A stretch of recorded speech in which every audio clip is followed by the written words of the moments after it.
Shall we start by talking injuries, in particular with Cole Palmer, given what happened against United? Where is he at, and how careful are you going to have to be with him over the next few weeks, given it was kind of maybe a risk that didn't pay off to start in that game? Yeah, we decided to protect a little bit Cole in terms of, don't get worse in his injury. So we decided to, to rest him for the next 2-3 weeks, probably until the international break, just to see if, with that rest, he can be able to recover 100% and to be completely fit after the international break. What's the problem, and is it something that rest will repair, or does he need some sort of, surgery to? No. I don't think he needs surgery. It's just a matter of to manage his pain in his groin.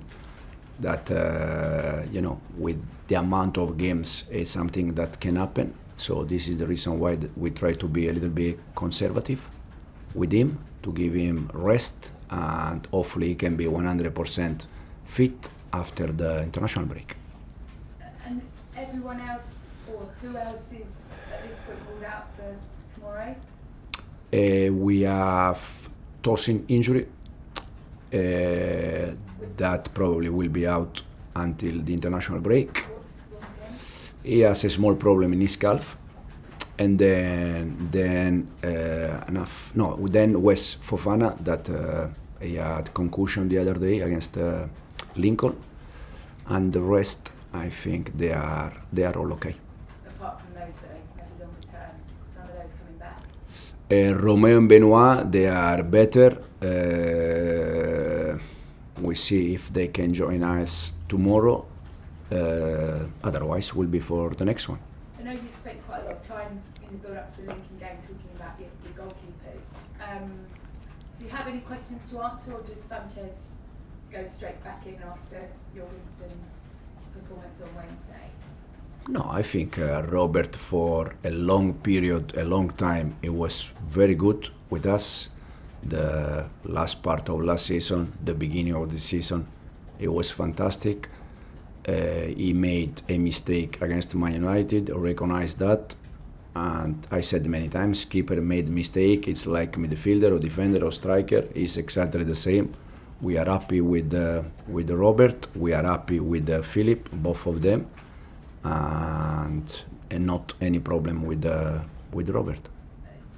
I know that you talk about goalkeepers obviously making mistakes. I think it was 5 that led to goals he made last year, and if you think back to the Brighton game when he had a couple of wobbly moments, do you think he is growing as a keeper? Do you think he is learning from those errors? Absolutely, yes. But you fully expect him not to do what he did against United? No, can happen.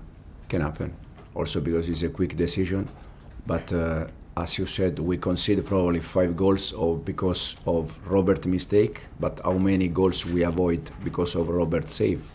I think many, so not any problem. Thanks, Gail. Sorry, just a quick Last one, Gail. Sorry. You can ask her to yeah, all right, go on. Soraya? Hi. I want to talk about Enzo Fernandez. In his last 65 games that he's been physically fit and available for the club, he's only missed about 5. So he's played a lot. He played through his hernia issue. He's been covering physically more ground on the pitch than any other Chelsea player. All of this, of course, impacts his level, his form. There can be dips. Is it a viable option for you right now when you want to win games to bench him and play Santos, or to play him in that different, deeper role where he can actually dictate play? Enzo can play in different position for us. He can play as a 6, or he can play as attacking midfielder. We use him probably 90% of our games as attacking midfielder. I think he's very good in that position. The reason why he can have some good moment or bad moment is probably because the amount of games. I said many times that for any players, not just for Enzo, but for any players, it's impossible to think that you can play 45 games or 64 games we played last season, all at the same level. It's normal that you drop in some games, but we are very, very happy with Enzo. Yeah, so just on the back of that quickly, you think it's best to play him through maybe bad periods of form to get him back again rather than rest? No, it can depends a little bit. Depends a little bit what do we think from the game plan.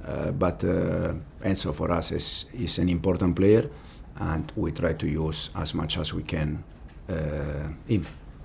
You as the manager, you obviously see everything we don't, the training sessions, the realistic conversations you have to have. You rightly so like to protect the young players and not put them up for criticism before they're ready.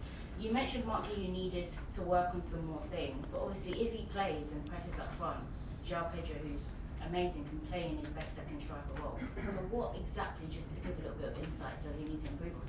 First of all, it's the balance of the game, the balance of the team that is important. Sometimes you can allow yourself to play with two strikers, sometimes not. Mark is working well, and for sure he is going to get some chances. And just lastly, with Palmer injured, who are your direct replacements to be creative and build up your best Val, Enzo, Pedro? Who's more realistic for you? Yeah, Buonanotte the other day also, he can play in that position. In the Premier League? In general. But depends a little bit the game, the other team, the way they defend. Depends a little bit. Thank you. Thanks, Soraya. John? Enzo, I'm just on Cole Palmer. How big an impact is it going to have? You've got a really important week coming up. Not having him obviously playing the influence he has on the team, but also if João drops to number 10, then you are looking a bit short, aren't you, up front for number 9, a striker? We said that with Cole we are a better team, but we also said that we need to play games without Cole. So we're gonna find a solution. We are not going to play with 10 players for sure. We're gonna be 11 players for sure, and we're gonna find a different solution. So, I mean, do you see Tyrick George as a number 9 in that position? Is that his best position? Listen. Last year we had in the same game Nicholas Jackson and Margio injury, and we start to play with Pedro Neto as a 9. So we try to find solution. Now Ty is helping us as a 9, knowing that his position is a winger, is not a 9, but he's playing there. He is doing some good things, like the other day scored the goals, and we see we're gonna find solution. How important is it this next week to maybe define the direction that you're heading in as a group, given the games you've got coming up, Brighton, Benfica, and then obviously Liverpool, the next one as well? I think it's a bit early to think, that next week define a little bit the season. We are not even in October, so it's for me it's quite early. For sure, we need to continue to grow, continue to improve. That I said many times is the main things for me as a manager. Just one about Fabian Hurton. I know this time last year when you played Brighton, you didn't really want to talk about him. What is the relationship between the two of you? No, I think Fabian is doing a fantastic job since last season, since joined the club. The club is the team is doing well. They are winning games, so it's just he's doing well. Thanks, John. Simon? Enzo, just double checking, is Fofana out tomorrow then with concussion? Mm-hmm. So you're a bit short of centre backs. One, does this give you an opportunity to play Ashley Cole? And secondly, is there any sort of thought in your mind to actually give Axel Disasi a tap on the shoulder and say, come over, we kind of need you?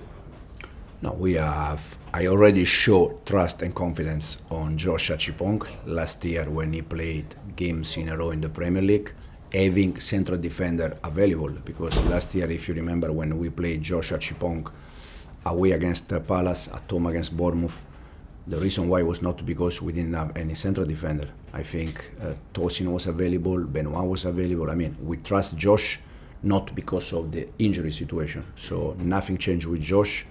We trust Josh 100%. He was ill this week. He had the first session yesterday with us. But part of my job is also to find solution when we have some problems in terms of numbers. I just said last year I tried to do the same with number 9 when Nicolas was injured, when Gio was injured. We try with Pedro, we try with Tai. I will try to find solution also in this moment with with the central defenders. So, in terms of Axel Disasi, though, he still won't be considered as an option.